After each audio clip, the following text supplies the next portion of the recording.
Thank you Squarespace for sponsoring today's video. Welcome back everyone, it's Jess here. In today's video, I will be walking you guys through a full painting process of this portrait. I've already created the sketch, but before we begin painting, I'd love to say a few words about today's sponsor. You guys always ask me how I create my website and how I'm able to create an online presence as an artist. And my answer is always Squarespace. I've been using Squarespace for a few years now, and I absolutely love how user-friendly and beautiful the online portfolios look on my site. As an artist, I need to create gallery portfolios where I can display all of my artwork, and I've been loving doing this with Squarespace. Squarespace makes it so easy to upload your images. You simply drag and drop, and it's all up there as a gallery. And thanks to their awesome templates, I'm able to host my online shop there as well, and the professional presentation just could not get better. With the help of Squarespace, I'm able to display my sketchbook pieces along with sketchbook challenges. Squarespace has everything you need to grow online all in one platform. If you'd like to check it out, head over to squarespace.com, and once you're ready to launch, go to squarespace.com/justcarp to save 10% off your first purchase of a website or domain. Thank you so much Squarespace, and let's jump right back into the video. Here is the sketch that we are going to be working on top of today. I created this sketch with my patrons on our first ever live Zoom meet. I did a full demo on the proportions and how to place the sketch on there, and we had an awesome time on our Zoom class, and I'm going to be doing one next month, so you can check out my Patreon if you'd like to be a part of the next one. And so today I decided that I will be painting on top to show you guys my painting process, and I was really itching to paint this one in, and let's get started. So I have some colors laid out on my palette here. I may be changing up some of these, but I just decided to use some more warmer tones, and maybe I'll mix in some cooler to see if I can create some shadows with those. And I also have my water cups right here, and my brushes. And the brushes that I'm using today are the Escoda Perla, the Mimic Kolinsky, and a Winsor & Newton Series 7 brush. These are a little bit of high-end brushes, but any brush that you have should be perfect. So I will have a reference up to the left of the image so that you guys can see what was the original reference used. I got this reference from unsplash.com, which is a royalty-free website, to get your images, but I also decided to stylize my portrait a little bit to bring a little bit more of my own little style to it. So feel free to sketch it out any way you wish, and I'm gonna begin the painting process.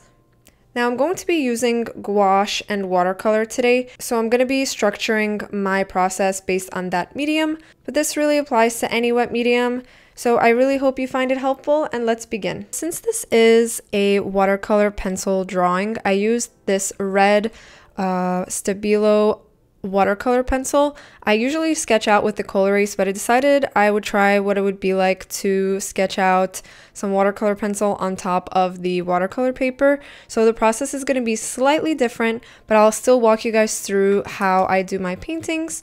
And since this is a watercolor pencil, I'm going to be starting out with just strictly water, and I'm just dipping my brush into my water, and I'm going to be beginning to look at the shadow shapes and what needs to be activated by the water basically to get a little slightly darker.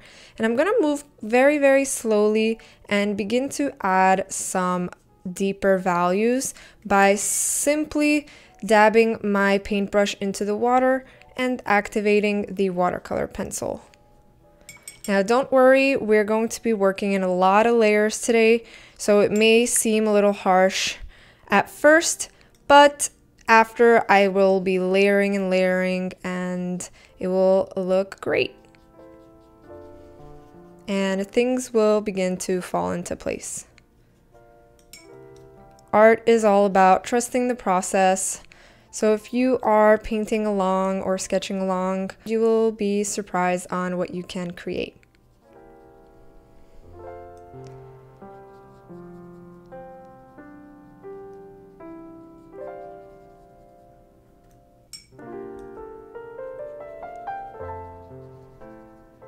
So what I usually do is I begin by toning my whole paper whenever I'm painting. But since this is done with watercolor pencil at first, I'm going to be applying one layer of water, letting that dry, and then I'm going to be going in with gouache on top. I do really like mixing gouache and watercolor together.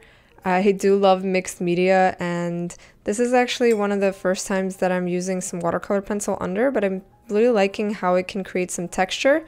And I think that it's a great underlayer and underpainting that is going to give us some great tones for the final. And when we start layering, it's going to provide us a great base.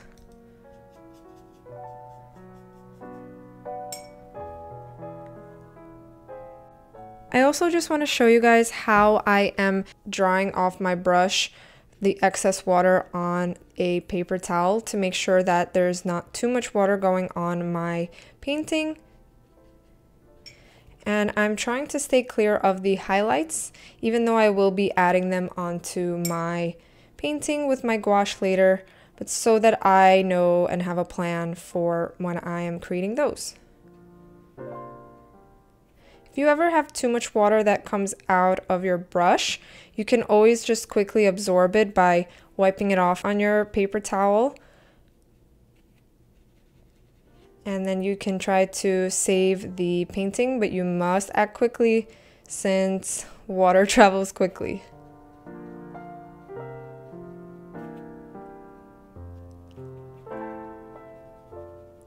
So I'm just going to be working on blending this out now, activating that watercolor pencil, and then we're going to be working on top of this.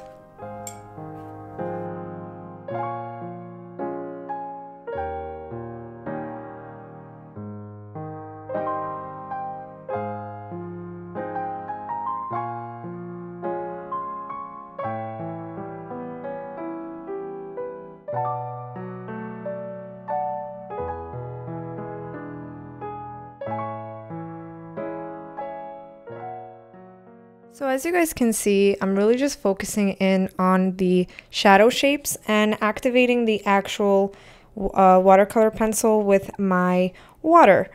And this is just going to seal in that pencil and just activate it to be looking like some paint. And now I'm going to let this dry, and then I'm going to begin adding in some watercolor and gouache on top.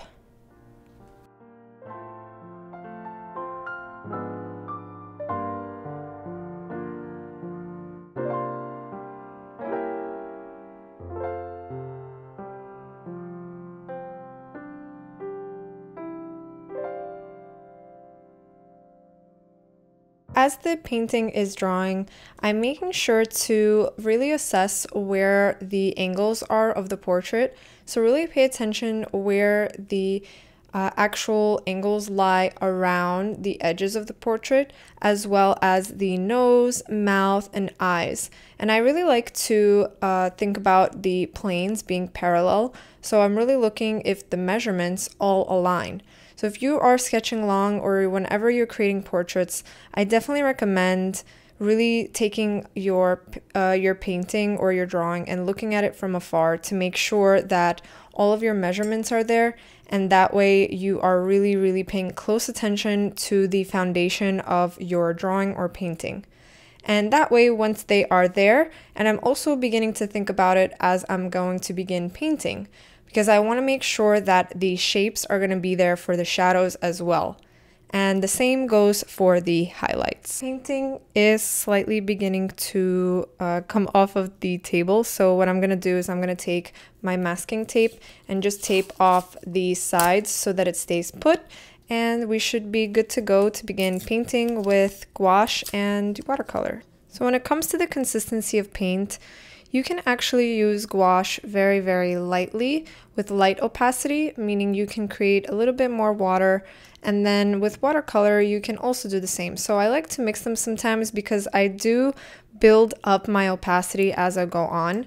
So what I'm doing here is I'm mixing in a little bit of a darker sort of burgundy-ish magenta color, and I'm going to be slowly building up the shadows. Now I'm going to make sure that this is dry, and then I'm going to begin slowly building it up. So I'm going to start off with the areas that I see have the darkest values, and this is going to be a long process of layering and layering on those shadows. So I start off with a lighter color, and then I'm going to be building it up, and that's going to create it to get darker and darker.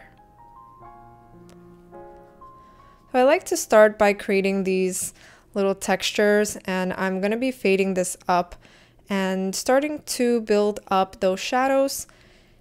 And like I said, this is going to be a layering process, so be patient with yourself if you're using watercolor or gouache.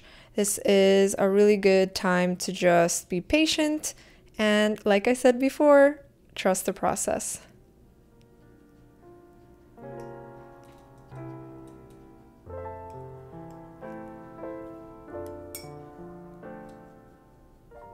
So I really love using gouache as a thick paint as well as a thin paint, but I do like to first build it up so that I'm able to see all the information, all the values before I begin to go in with some more opaque paint, and then I begin to add some white, which is going to make it also a bit more opaque. And keep wary of how your paint dries. You may be mixing a color, but as you go on with painting, it may dry a little bit lighter or darker. But usually with gouache, the lighter the color, the darker it dries, and the darker the color, the lighter it dries. But since I'm mixing both of those paints today, we should see a nice little addition of color. I just like to mix it since some of the colors that I have with gouache are a little bit different, and I like to just use that pigment for some of my pieces. And I know, guys, I've really been into warm colors lately, but I don't know, I think it's just something I'm gravitating towards. The piece that I finished was super, super bright with yellows and reds and oranges.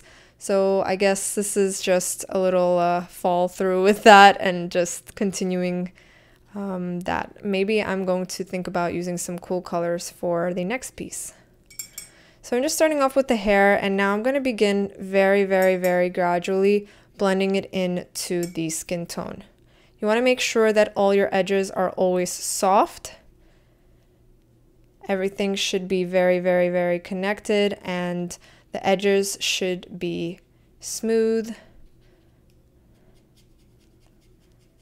You want to avoid any rough cuts in your pieces, but it all comes with time and putting time into the piece and seeing how it develops as you go on. So as for the first step, I'm going to be adding in sort of a darker shadow, and then I will begin to layer in another darker value.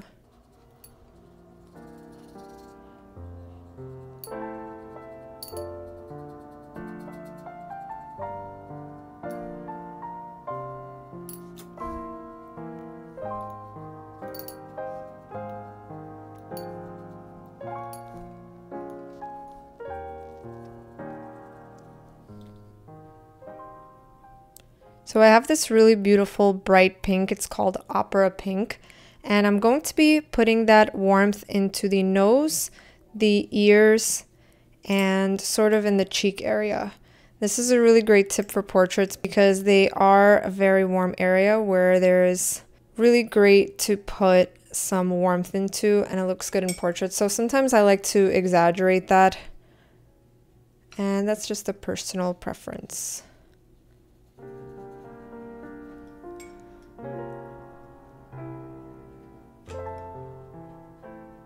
So I'm also adding this warmth to the neck shadow area, and I'm going to be blending out the little values that I added and also adding some to this lip area. So as you're observing your reference, there are going to be things that are going to reveal themselves to you, and you are going to have this feeling whether you should add it or not. So it's always a back and forth when we're creating to really feel what is the right step to take. And recently, like I said, I've been doing very much intuitive drawing and painting, And I really recommend you guys try it out. Just sit there and see what you can create. Pull out whichever colors you're kind of drawn to. And today it was pinks and reds, and perhaps I may add some purples or blues going forward, but I'll see, and we'll see where this is going to bring us.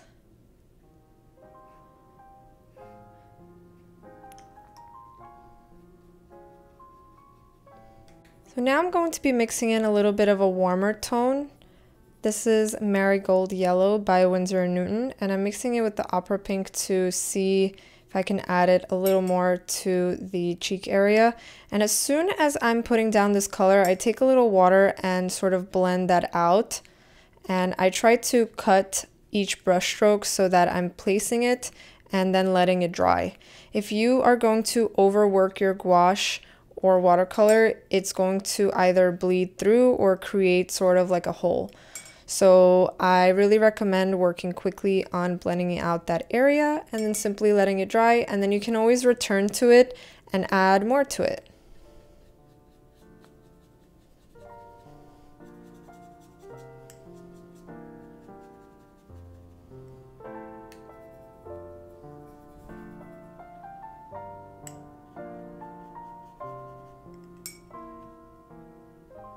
So now I'm taking a lighter Naples yellow color and I'm applying it over the pink, sort of like a glaze, and I'm going to be applying it over the whole portrait. I really love the way you can layer watercolors and gouache. It's really, really beautiful, and I think this is a really nice little mix with the pinks, and it really brings things together and really unifies those values. Once I have this done, I'm going to focus in on the shadows once more. As you guys can see, it's like a back and forth process, slowly bringing it to life.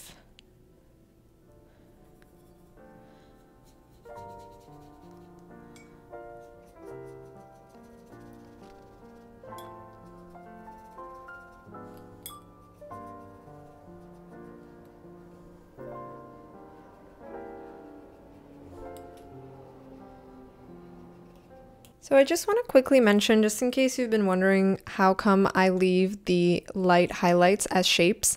This is just really helpful for me to see where I need to keep my highlights to keep the portrait or the subject, whatever I'm painting, three-dimensional. So keep in mind, if you are creating your portraits, just to find those shapes, and those that little tip is really going to go a long way.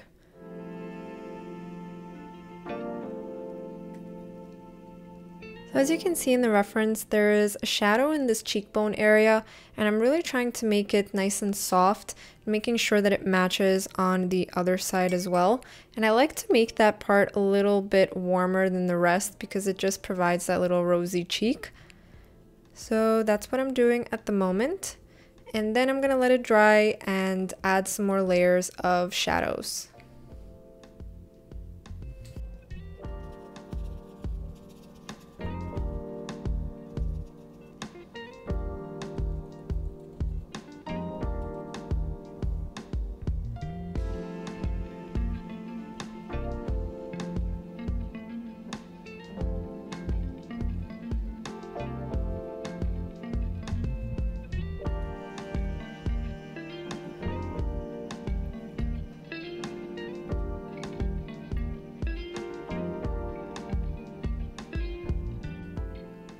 So just to soften some areas now around the portrait, like I mentioned before, you want to make sure everything is nice and soft.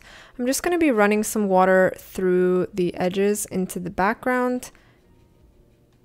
That way everything is connected around.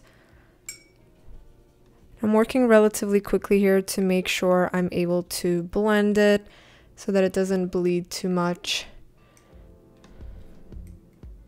And I'm sort of just letting the water create its own shape and motion.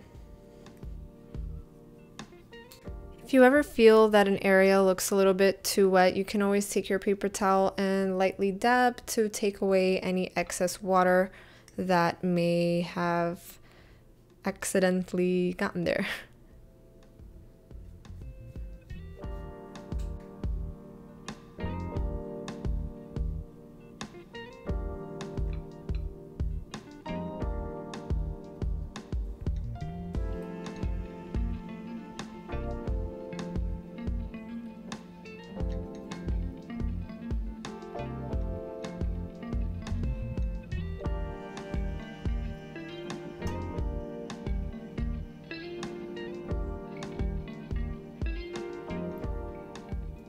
So remember when I mentioned that we are going to be doing tons of layers and going back and forth and repeating certain things?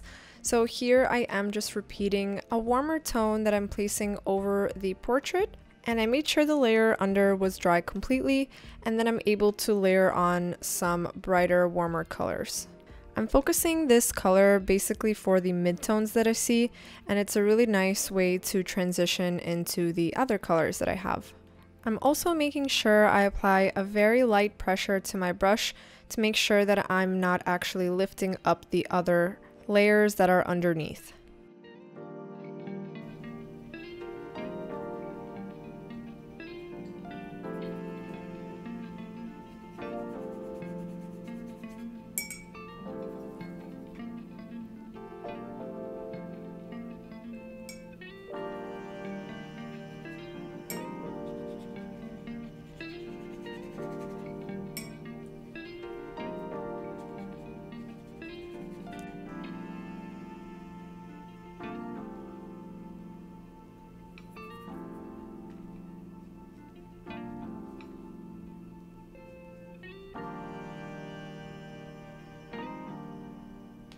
As the portrait is coming to life and all the values are beginning to be present, I'm focusing on adding details now, but very gradually taking a shade darker of color and then adding that to the areas that I feel require a little bit more depth and detail.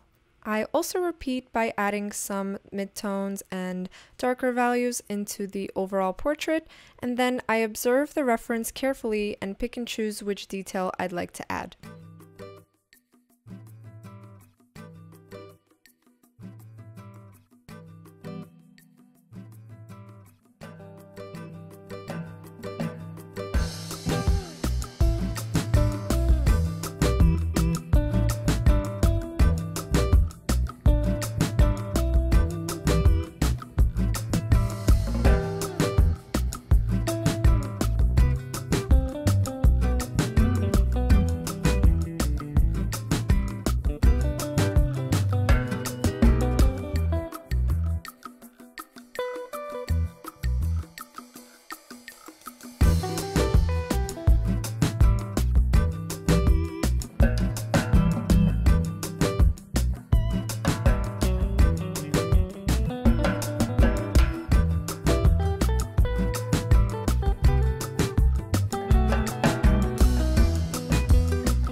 And just like that, our watercolor gouache portrait is now complete.